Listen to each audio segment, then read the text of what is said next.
ಒಂದು ಕೆನೆಗೆ ಹೊಡೆದರೆ ತಲೆಯನ್ನೇ ತೆಗೆಯುವ ಸಂತಾನ ವಿವಾದದ ಕಿಡಿ ಹೊತ್ತಿಸಿದ ಸಂಸದ ಅನಂತಕುಮಾರ್ ಹೆಗಡೆ ಹೇಳಿಕೆ ವಿರುದ್ಧ ಕೈ ನಾಯಕರು ಕೆಂಡಾಮಂಡಲ. ಇದೆಲ್ಲವನ್ನ ನೋಡೋಣ ರಾಮ ಕಿಚ್ಚು ನ್ಯೂಸ್ ಟಾಪ್ 9 ನಲ್ಲಿ. ಅಯೋಧ್ಯೆಯ ರಾಮ ಮಂದಿರ ವಿಚಾರದಲ್ಲಿ ಕಾಂಗ್ರೆಸ್ ಹಾಗೂ ಬಿಜೆಪಿ ನಡುವೆ ಕದನ ದಿನೇ ದಿನೇ ಸ್ಫೋಟ ಆಗ್ತಿದೆ. ಸಿಎಂ ಸಿದ್ದರಾಮಯ್ಯ ವಿರುದ್ಧ ಬಿಜೆಪಿ ಸಂಸದ ಅನಂತಕುಮಾರ್ ಹೆಗಡೆ ಮತ್ತೆ ಉರಿದುರಿದು ಬಿದ್ದಿದ್ದಾರೆ. ಒಂದು ಕೆನ್ನೆಗೆ ಹೊಡೆದರೆ ಮತ್ತೊಂದು ಕೆನ್ನೆ ತೋರಿಸುವ ಸಂತಾನ ನಮ್ಮದಲ್ಲ, ಒಂದು ಕೆನ್ನೆಗೆ ಹೊಡೆದರೆ ನಿಮ್ಮ ತಲೆಯನ್ನೇ ತೆಗೆಯುವ ಸಂತಾನದವರು ನಾವು, ನಮ್ಮದು ವೀರ ಸಂತಾನ, ಹೇಡಿಗಳ ಸಂತಾನ ಅಲ್ಲ ಅಂತ ಉತ್ತರ ಕನ್ನಡ ಜಿಲ್ಲೆ ದಾಂಡೇಲಿಯಲ್ಲಿ ಅನಂತಕುಮಾರ್ ಹೆಗಡೆ ಮತ್ತೆ ವಾಗ್ದಾಳಿ ನಡೆಸಿದ್ರು. एक थप्पड़ मारेगा तो दूसरा अब ऐसे संतान हम नहीं है जी. अगर एक थप्पड़ हमें मिलेगा ना तुम्हारा सिर ही उखाड़ देगा. नಮ್ಮದು ವೀರ ಸಂತಾನ, ನಮ್ಮದು ಹೇಡಿಗಳ ಸಂತಾನ.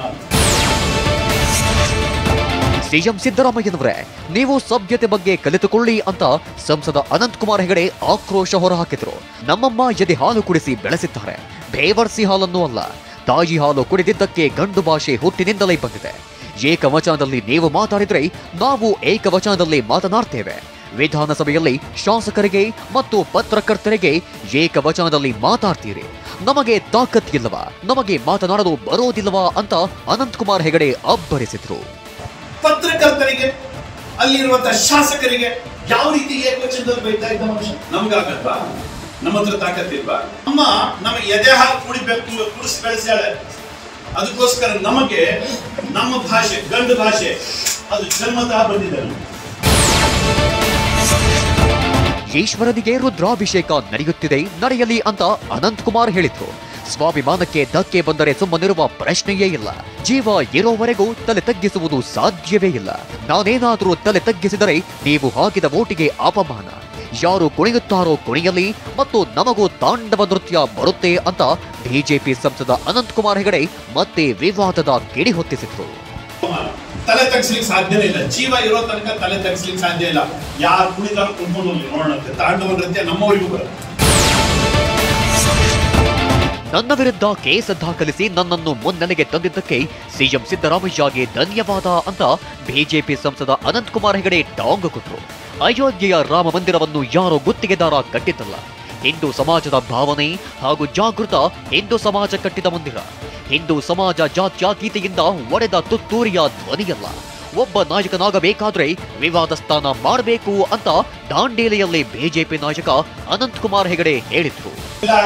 MP ಆಗಬಹುದು, ಆದ್ರೆ ಜನಮಾನಸದಲ್ಲಿ ಲೀಡರ್ ಆಗ್ಲಿಕ್ಕೆ ಆಗೋದಿಲ್ಲ. ಲೀಡರ್ ಆಗ್ಬೇಕಾದ್ರೆ ವಿವಾದವನ್ನ ಸ್ಥಾನ ಮಾಡಬೇಕು. ಬಿಜೆಪಿ ಸಂಸದ ಅನಂತಕುಮಾರ್ ಹೆಗಡೆ ವಿರುದ್ಧ ಸಚಿವ KN ರಾಜಣ್ಣ ಗುಡುಗಿದ್ರು. ಸಿಎಂ ಸಿದ್ದರಾಮಯ್ಯರನ್ನು ಅವನ್ಯಾವನೋ ಮಗನೇ ಅಂತ ಕರೀತಾನಲ್ಲ, ಅವನ್ಯಾವನೋ ದುರಹಂಕಾರಿಯೋ ಮನುಷ್ಯನೋ ಮೃಗನೋ ಗೊತ್ತಿಲ್ಲ ಅಂತ ಗುಡುಗಿದ್ರು. ಇಂತಹ ಹೇಳಿಕೆ ಯಾರಾದ್ರೂ ಸಹಿಸೋಕೆ ಆಗುತ್ತಾ? ನಾವು ಮೆರವಣಿಗೆಯನ್ನು ಮಾಡಿ ಭಾವಚಿತ್ರ ಸುಟ್ಟು ಚಪ್ಪಲಿಯಿಂದ ಹೊಡೆಯಬಹುದು. ಲೋಕಸಭೆ ಸದಸ್ಯನಾಗಿ ಜನಪ್ರತಿನಿಧಿ ಆಗೋದಕ್ಕೆ ನಾಲಾಶಕ. ಯಾವ ನಿಷ್ಕೃಷ್ಟ ಮನುಷ್ಯ ಕೂಡ ಆ ರೀತಿಯ ನಡವಳಿಕೆ ತೋರಲ್ಲ. 4.5 ವರ್ಷ ಮಲಗಿ ಬಿಡ್ತಾನೆ, ಅದೆಲ್ಲಿ ಮಲಗಿರ್ತಾನೋ ಗೊತ್ತಿಲ್ಲ ಅಂತ ಅನಂತಕುಮಾರ್ ಹೆಗಡೆ ವಿರುದ್ಧ ರಾಜಣ್ಣ ಆಕ್ರೋಶ ಹೊರಹಾಕಿದ್ರು. ಮನುಷ್ಯನೇನ್ರಿ ಅನಂತಕುಮಾರ್ ಹೆಗಡೆ? 7 ಸರಿ MP ಹಿಂಗೆಲ್ಲ ಮಾತಾಡ್ತಾರೆ ಅಂತ ಹೇಳಿದ್ರೆ ಮನುಷ್ಯನೇ ಅಲ್ಲ. ಇನ್ನು ಹೆಲ್ತ್ ಬಗ್ಗೆ ಗಮನ ಕೊಡಲಿ ಎಂದು ವ್ಯಂಗ್ಯವಾಡಿದ್ದ DCM DK ವಿರುದ್ಧವೂ ಅನಂತಕುಮಾರ್ ಹೆಗಡೆ ಕಿಡಿಕಾರಿದ್ದಾರೆ. ನನ್ನ ಆರೋಗ್ಯ ಅತ್ಯಂತ ಚೆನ್ನಾಗಿದೆ, ಸಂಶಯ ಬೇಡ ಅಂತ DKಶಿಗೆ ತಿರುಗೇಟು ಕೊಟ್ಟಿದ್ದಾರೆ. ಇನ್ನು ಕಾಂಗ್ರೆಸ್ನಿಂದ ಸಂಸ್ಕೃತಿ ಕಲಿಯಬೇಕಿಲ್ಲ ಎಂದ ಅನಂತಕುಮಾರ್ಗೆ DCM DK ಮತ್ತೆ ಪಂಚ್ ಕೊಟ್ಟರು. ಹೆಗಡೆಗೆ ಬಿಜೆಪಿ ನಾಯಕರೇ ಉತ್ತರ ಕೊಟ್ಟಿದ್ದಾರೆ ಅಂತ ಹೇಳಿದ್ರು. ನನ್ನ ಆರೋಗ್ಯ ಅತ್ಯಂತ ಚೆನ್ನಾಗಿದೆ, ಆರೋಗ್ಯದಲ್ಲಿ ಯಾವುದೇ ರೀತಿಯ ಸಂಶಯ ಅಥವಾ ಯಾವುದೇ ರೀತಿಯ ಏರುಪೇರುಗಳಿಲ್ಲ. ಮುಂದಿನ ಚುನಾವಣೆಯಲ್ಲಿ ಭಾರತೀಯ ಜನತಾ ಪಾರ್ಟಿ ಗೆಲ್ಲಿಸ್ತೀವಿ. ಅನಂತಕುಮಾರ್ ಹೆಗಡೆಗೆ ಬಿಜೆಪಿ ನಾಯಕರುಗಳೇ ಉತ್ತರ ಕೊಟ್ಟಿದ್ದಾರೆ. ಫಸ್ಟು ಬಿಜೆಪಿ ನಾಯಕರುಗಳು ಏನು ಅವ್ರಿಗೆ ಹೇಳಿದ್ದಾರೆ, ಅವ್ರ ಸಂಸ್ಕೃತಿ ವಿಚಾರ ಮಾತಾಡಿದ್ದಾರೆ.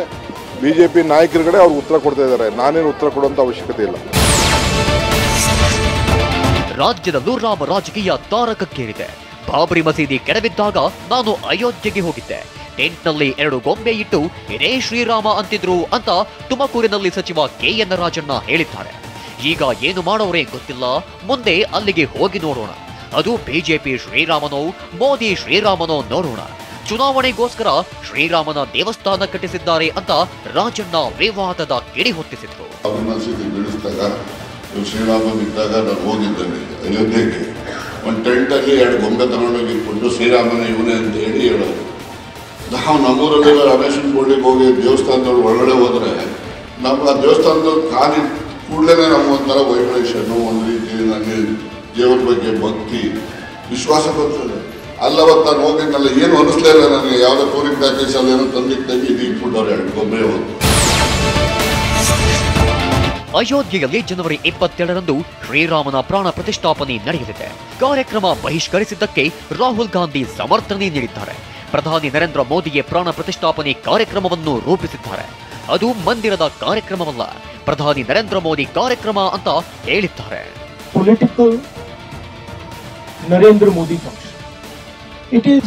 It's become a RSS BJP function. And I think that is why the Congress president said that he would not go to the function. ಅಯೋಧ್ಯೆಯಲ್ಲಿ ರಾಮಲಲ್ಲಾನ ಪ್ರಾಣ ಪ್ರತಿಷ್ಠಾಪನೆಗೆ ಸಿದ್ಧತೆಗಳ ನಡುವೆ ಪಶ್ಚಿಮ ಬಂಗಾಳ ಸಿಎಂ ಮಮತಾ ಬ್ಯಾನರ್ಜಿ ದೊಡ್ಡ ಘೋಷಣೆ ಮಾಡಿದ್ದಾರೆ.